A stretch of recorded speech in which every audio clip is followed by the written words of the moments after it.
Hello, my spooky, scary skeletons. How you doing? My name is Kylie. Some call me the Antichrist. Over on my other channel, they call me Haunted Hippie. That's because my main gig is talking about horror movies, but I'm also very passionate about physical media, which is what we're talking about today. If that interests you, then I would consider subscribing to this channel. Also clicking the like button and the notification bell, that way you never miss the next video. This is my hobby channel though, so I also post like my travel vlogs and stuff over here, or lifestyle stuff, or just like whatever I feel like, but mostly physical media. Today we're doing an anti-haul because I do want to give you like a little mini update on my collection. The shelves are obviously full, okay, always have been, but now my little cupboard of unwatched movies is getting dangerously full. I recently did a subscriber mail unboxing, and so it's a lot more full than usual. It really helps me to prioritize watching movies that I haven't seen before when there is like that designated location for them. That system has been working beautifully for me, but that is getting really full. I also have this bin under my bed, which is reserved for movies that I am keeping that I have seen before. So when I go through something that I haven't watched in the cabinet, then I watch it. It either goes into an anti-haul or it goes into this bin because all my shelves are full. So lately, I've really had to do a cleanse. I have gone through and watched a lot of movies that I haven't seen. I also got a lot of upgrades in my little birthday mail. So to keep a structure for today, I do think that first I want to go through all of the Blu-rays that I'm getting rid of. Then I'm going to go through all the DVDs that I'm getting rid of. And then finally, I will go through all my upgrades. I'll be selling almost all of this on my Poshmark, so you can check that link out down below. But the ones that will for sure be on there are all of the upgrades. So I recommend sticking around for that. Oh, I also have one book that I'm getting rid of. I don't know where these come from, but I get so many books of short horror stories. I did a huge anti-haul of them, I think back in like February, if you're curious about the kind of stuff that I was getting rid of. But people send these to me and it comes with no receipt, like there's no name on the return address. The return address is usually just the company where the book came from. I get sent so many of these. It's actually been a little while, but this one was sent to me, I think a few months ago. So I tried it out, and this is probably the only book of short stories that I didn't even finish. This was dog shit. I'm sorry. It was so terrible. The stories are just completely uninventive. They don't make sense. I don't recommend. I'm probably just gonna donate this. I'm not even gonna sell it. Next up, this was sent to me by a subscriber. It's called Fury. This is basically described as kind of like a feminine version of John Wick, and that's basically what it was. This honestly was not bad. I watched almost the entire thing, but anytime there wasn't a fight scene going on, I was pretty bored. And the fight scenes just were not as good as some of my other favorite action movies. I just knew in my heart, like, I would never watch this again. It's definitely not bad though. Like, if you're a really big fan of movies with martial arts and stuff, then perhaps this is worth a go for you. You'd probably like it a lot actually, but it's just not for me. Next up, we have The Seduction, which I popped on, and it definitely had a giallo feeling to it. I talked about some of these really recently actually in my subscriber mail unboxing. This one, there just was a lot of the vibe of sexual violence, and that's really tough for me to watch. So I didn't make it very far into this one because that is just not my cup of tea. And therefore I knew I would never watch it again, let alone even finish it. So yes, away she goes. Oh, I have a lot of horror pack stuff that I'm getting rid of to literally no one's surprise. In fact, the only other Blu-ray that I'm getting rid of that is not horror pack or an upgrade is Brotherhood of the Wolf. I had some people tell me that this movie was really good, that it was fire, whatever, really well made. I was irreparably bored, and yes, there is some cool filmmaking, but it's kind of just limited to slow motion shots of fight scenes, which I'm into that as much as the next guy, okay? I was really into Kingsman when I was in college, but everything else about it was really boring, and I don't know what version I have, but there was like some weird audio dubbing going on. I was really distracted by a lot of things about this movie, and by the actual plot itself, I just was bored. But I had a comment or two when I received this saying how sick it was, so you can have it. Now, for everything from horror pack, oh, let's get into it. I only finished 2 of these movies that I'm getting rid of. The first one being Detention, which this actually came out, I think, the same year as Catching Fire or something. Or if not, I don't know, it came out right after Josh Hutcherson finished filming Catching Fire. I don't know. He is an executive producer on this garbage movie. I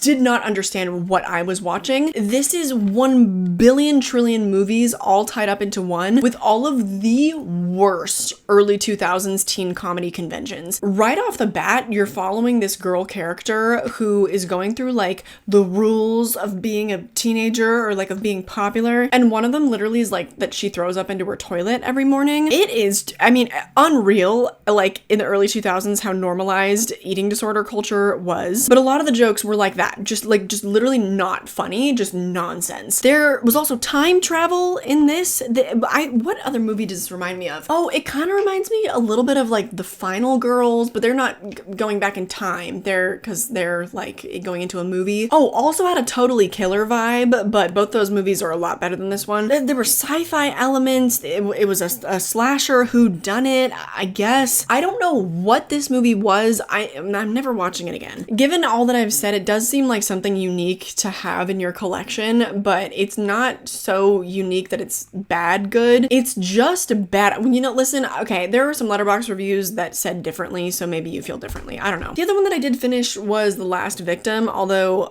I might have skipped around a little bit with this one. This one is not completely terrible. It's really not. It's just, it all failed to come together. It's almost 2 hours long. It just has no right to be. But with this cast and everything, you know what, let me stop because I did already talk about this movie in my June recap. So you can hear about it more over there on my Haunted Hippie channel. 2 months in a row, Horror Pack also sent out Cruel Summer and the sequel. Now the quality of these movies, they do not look like movies, okay? They look like they were shot on an iPhone 3. There was absolutely no coloring done to these films. It literally just seems like it was kind of a fun little stupid project between a couple of friends. It's not even giving like, oh, a passion project. They had nothing, but they still made it. It's like, it's giving nothing, okay? They had nothing, it's giving nothing, it's worth nothing. They're just another couple of those really, really baffling films that you don't understand why Horror Pack even puts out and puts their branding on because it makes them look bad. They're still in their wrapping, actually. I tried out the first one and I lasted, I think, maybe like 5 minutes because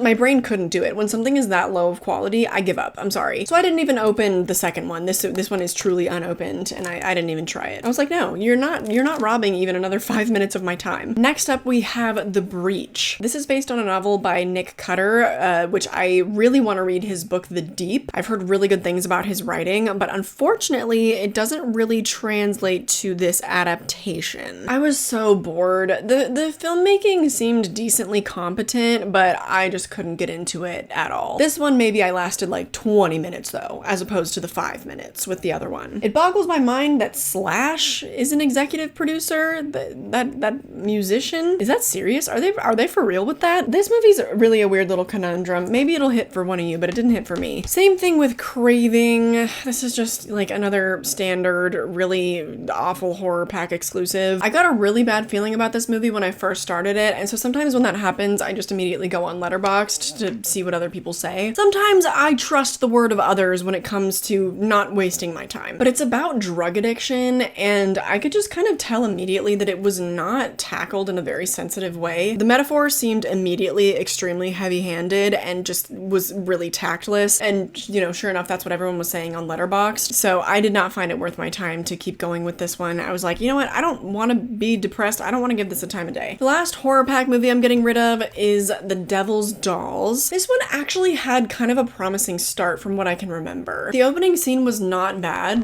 at all. I actually thought that it was kind of a decent opening for a movie. Nothing compared to my usual standard, but it was serviceable, and so I kept going. Then it just became extremely conventional and extremely boring. Even though the movie is only 85 minutes long, I think I stuck it out through like the first act. I felt like I already wanted to be done with the movie. Like I felt like it should have been over at that point. Just not a lot of action. All the characters are very basic. They're very conventional, so it doesn't really give you a lot to root for. It's hard for me to feel invested in anything when the characters are boring and like when I don't care about them or what they're talking about, because I feel like it's something I've seen before. So that's another one that honestly might be worth the try for somebody else, but for me personally, my standards are a lot higher than that. These are all the Blu-rays. I think that I'm gonna put them probably all in a bundle together, except for the Cruel Summer movies. I'm probably just gonna get rid of that one, and maybe Craving. I don't think that I even want to try to sell those, honestly. But for the rest of these, some of them are definitely worth trying, so check out the Poshmark. Next up, let's talk about some DVDs, and then, like I said, finally we will get into all of my upgrades, which includes some DVDs and some Blu-rays. First up, we have Girls Against Boys. I do not think that this is a bad film. I watched it in its entirety, and it was okay. It's a pretty basic revenge movie, but I enjoy the fact that it stars Danielle Panabaker. I enjoyed following her character. I did have to skip through some stuff because, being a revenge movie, that it involves some, you know, some conventions that I can't watch. It did end up being a 2.5-star movie because I did not like the direction they chose to go with in the end. And I did talk about this movie. It would have been in one of my recaps from this year, but I just can't remember when. I think it was a couple months ago. I want to say in my April recap, so maybe check that out for more of my thoughts. A lot of these I popped on and the quality just was so bad, much like some of the other ones I mentioned, that I couldn't keep going. The first one, Unhinged, this is, I don't know if grindhouse is the right word, but it's a movie I think that's from 1980, and it just is, it felt really sleazy to me. I didn't make it far enough to know whether or not that was actually the case, but it was giving me a really, really bad vibe, like really icky. I know that some people are into that, but it was feeling a little bit too real. It was kind of giving me like Wes Craven's Last House on the Left. I was not feeling it. Like, I couldn't keep going. Then with Long Distance, this one actually did kind of amuse me at first. Monica Keena, she is the lead character, and I found her character interesting. Like, I was into kind of like the drama of her life. There's this person that calls her and is kind of like taunting her, and it feels just like a Scream ripoff, or maybe like When a Stranger Calls. You know, the horror is this girl on the phone with a mysterious person. I quickly lost interest. I don't know if I should give this one another try, but the quality of it is also just so bad. I don't think that this movie can be all bad. I don't know if I just really was not in the mood that day, but this is an old DVD from Hollywood Video, which I do think is cool. I really like getting old blockbuster stuff. This one just, unfortunately, just couldn't really maintain my attention. I was like, if I want to watch a scared girl talk to a killer on a phone, I'm gonna watch Scream. Next up, No One Can Hear You and Death Click were just, you know, some more of those super low quality, maybe lasted 5 minutes type movies. Like I said, there are some movies you just know pretty quickly if you should spend your time on. The last movie before we get into my upgrades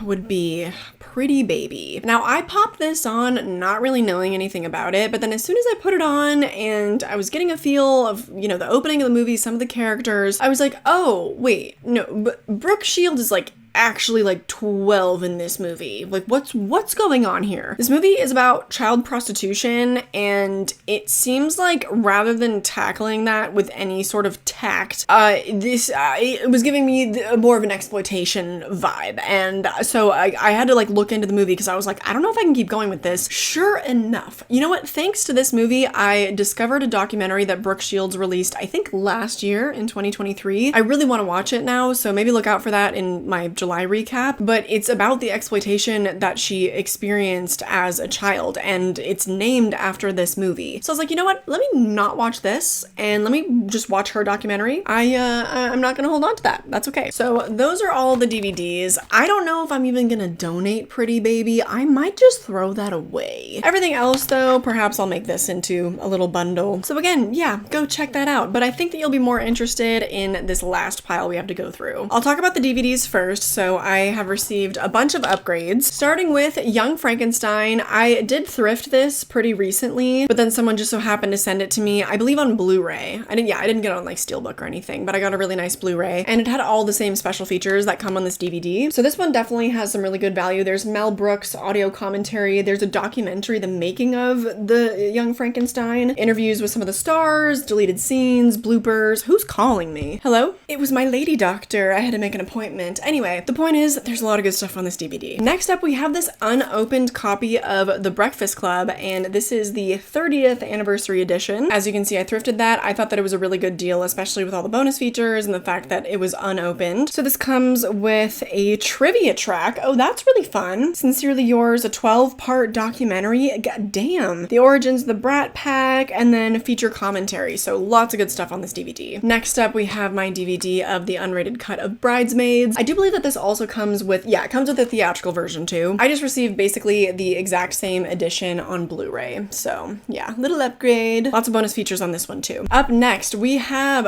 an unopened copy of Black Friday. Somebody sent this to me on Blu-ray, and I'm a big fan of this movie. Super stoked about it. I think that I originally bought this on Amazon or something because there's no like Goodwill sticker on it, and it's a very new movie. I really don't remember how I acquired this, but it can be yours. No special features, but it is unopened. It was a really low budget film, so I don't actually even know if there are special features in existence. So yeah, this is a good one. Lastly, the last DVD I have is my copy of Paul. This has both the unrated and the theatrical cuts, and there are bloopers, there's the evolution of Paul, there's Simon's silly faces, there's who the hell is Adam Shadowchild, and you also have feature commentary. This is one of my favorite comedies of all time, but now I have it on Steelbook, so yeah, you can have this DVD. Lastly, I've got 3 Blu-rays because I either upgraded to a Steelbook or to a 4K with these. First up would be this gorgeous copy of Carrie. I love this artwork, but as you saw by my overflowing collection, I just don't really have room for this. There's no need. Like, let me not hoard, you know, because I'm really sentimental. I have those tendencies. This is gorgeous. Like, I love this cover so much, but now I have a gorgeous, gorgeous Steelbook, and so one of you guys really should have this one. Check it out. It should be on Poshmark. I want it to go to a good home. Same with these last 2. They're sleeved Blu-rays. Up first, we have Mayhem. I love this movie. It is so underrated. There is one special feature, which is the creating mayhem, the making of the film. So not too much, but it's just such an underrated film, okay? I love this movie to death, and now I have it on Steelbook when I didn't even know that the Steelbook existed, so that was super exciting for me. And now I have the opportunity to send this along to one of you guys. So last up,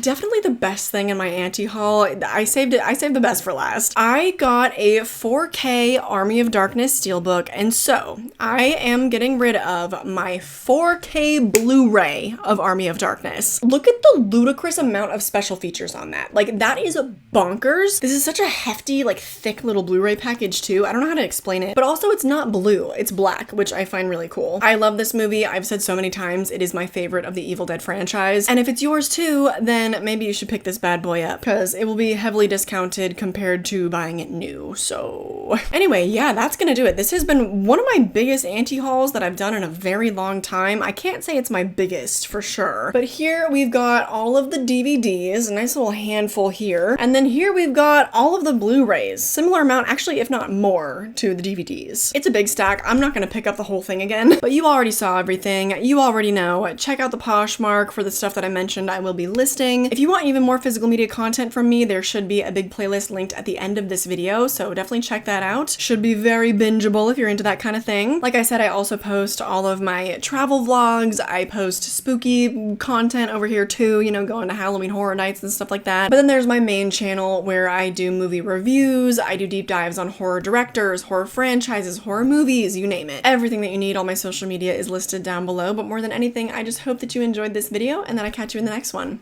Bye!